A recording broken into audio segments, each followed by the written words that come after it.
So itong tao na to ay hindi marunong sa computer at hindi rin professional investor. Itong fireman na ito ay naging milyonaryo na.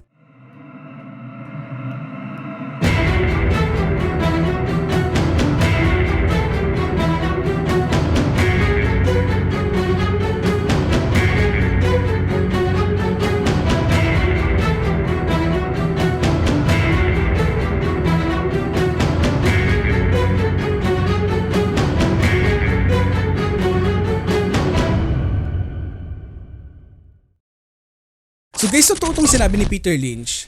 During 1950s, may fireman sa New England na nanonotice niya lagi na yung kanilang factory na malapit sa kanila laging nag-e-expand, laging hiring araw-araw. So itong tao na to ay hindi marunong sa computer at hindi rin professional investor. So ang ginawa niya, nag-invest siya ng $2,000 per year sa kumpaning ito. Now pagsabit ng 1972, itong fireman na ito ay naging milyonaryo na. Now to give you a clear explanation sa sinabi ni Peter Lynch, kinuha ko yung clip na iyon. So panoorin natin to. Back in the 1950s, a fireman from New England noticed a factory in his town seemed to be hiring and expanding all of the time. This person didn't have a Cray computer and he wasn't a professional investor. He was just an observant neighbor. He decided to put $2,000 per year into TAM brands, then called TAM packs. By 1972, the fireman was a millionaire, just from using his local edge. Investing is a personal thing. You have to do it by yourself. You don't do it with a committee. You have to be able to have the emotional strength to stand the volatility of the market in general and stocks in general. If the key organ here is not the brain, it's the stomach. Do you have the stomach for this? Do you have the patience for it? You should be able to look in the mirror and say to myself, what am I going to do if the market goes down?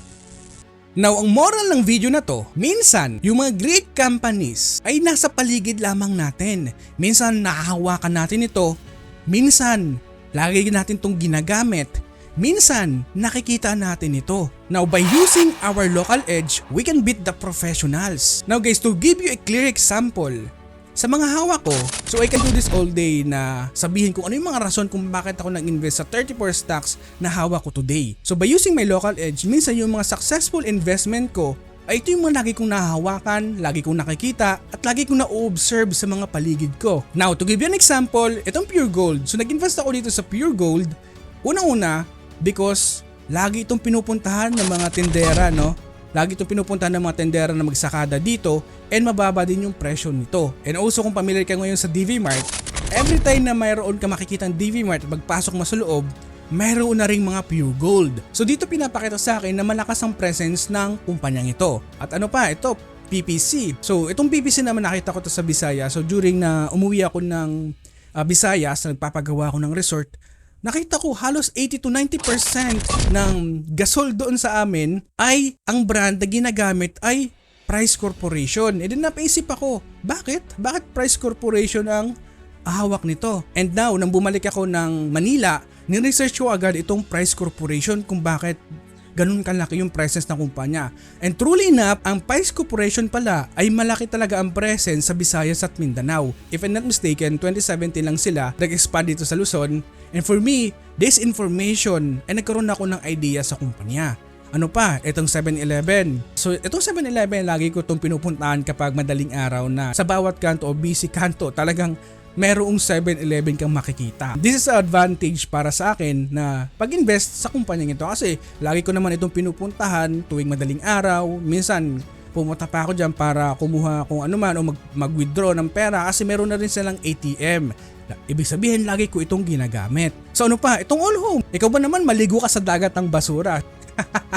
Siyempre dating mahirap yan pero hindi, kidding aside, all homes kasi for me nagkaalat yung all homes, no. Every time na merong camellia o every time na merong billiard something na yan at merong magandang daanan, asahan mo merong all homes na paparating dyan.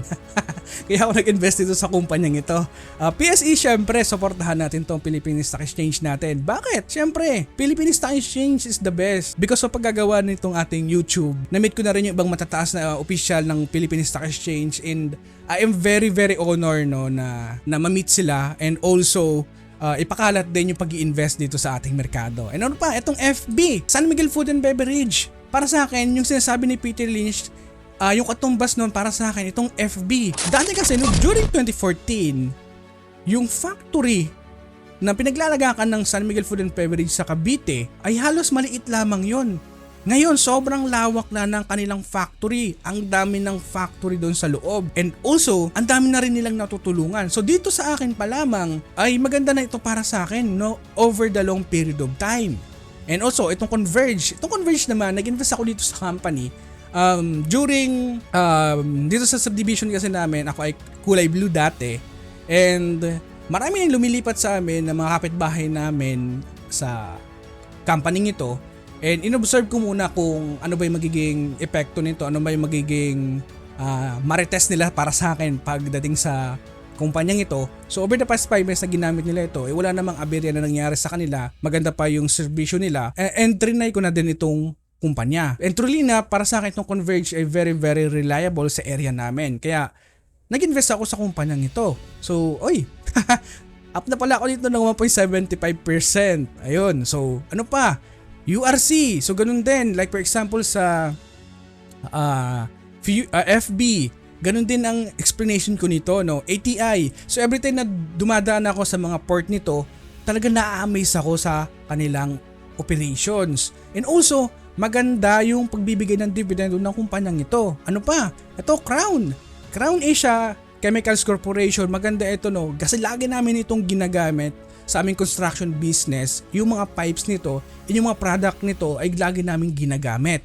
So for me, para sa akin, subok na ito na company. And ano pa, yung Eagle Cement. So sadly, delist kasi itong Eagle Cement na to eh.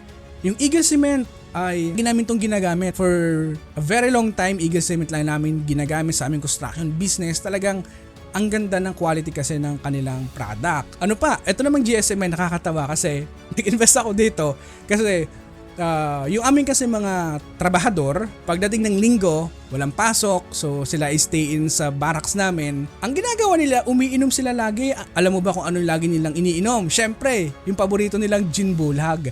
So, na-curious ako, okay, gin bulag.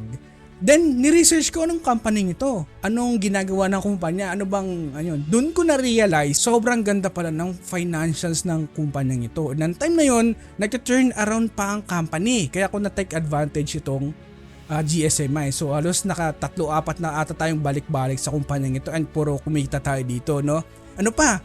Jamie 7 ito, no, during bata pa ako, nakikinood lang ako sa kapitbahay namin and also minsan pinagsasarahan pa nga kami ng bintana para makauwi na lang kasi nakatutok lagi kami sa mga palabas ng Jamie 7 and also no, ang ganda ng ng Voltes 5. Hindi, joke lang. Syempre, Jamie 7, matagal na namin itong pinapanood. Kumbaga, institution na ito pagdating sa summer and suddenly, no, medyo dapat kailangan talaga mag-transition ng company through online itong Jamie 7 para maka-cope up sa nangyayaring pagbaba ng industriya nila. Okay, so, pero maganda kasi itong magbigay ng dividendo. You know? Okay, so yung dividend nila na nabigay sa akin na ay nasa 90%. So, very very grateful na rin ako dito sa Jamie 7. And ano pa, sobrang dami na pwede kong i-share sa inyo, no, na bakit ako nag-invest sa mga kumpanyang ito.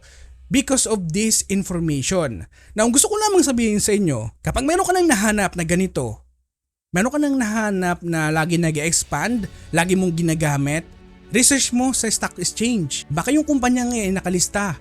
Dahil kapag na-research mo na, tignan mo kung maganda yung kanyang financials. Bago ka maglagak ng pera sa mga kumpanya na nakikita mo, nahahawakan mo or kinakain mo, research mo muna kung maganda ba ang financials ng kumpanya.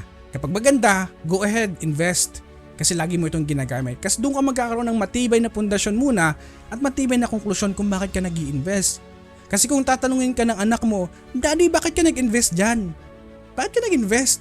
Mayroon kang masasabi. Kahit 5 years old, maintindihan niya kung bakit ka nag-invest sa kumpanyang yan. At the end of the day, ang pag-invest sa ating merkado, ito ay personal talaga. Kaya nararapat use our edge na tumingin-tingin sa paligid natin. Minsan, yung mga great stocks na makukuha natin na andyan lang sa paligid mo. Tumingin-tingin ka lang. And this is Specie Warrior na lagi nagpapaalalang, ang pag-i-invest sa ating merkado ay parang pagtatanim ng palay. Alam mo kung anong pinakamahirap sa pagtatanim ng palay? Hindi yung sowing. at hindi rin yung reaping, but the season of waiting. Kaya napaka-importante na dapat meron ka munang matibay na konklusyon, matibay na pundasyon sa pag-invest dito sa ating merkado. This is Pesky Warrior na lagi nagpapaalalang invest wisely and see you on the other side.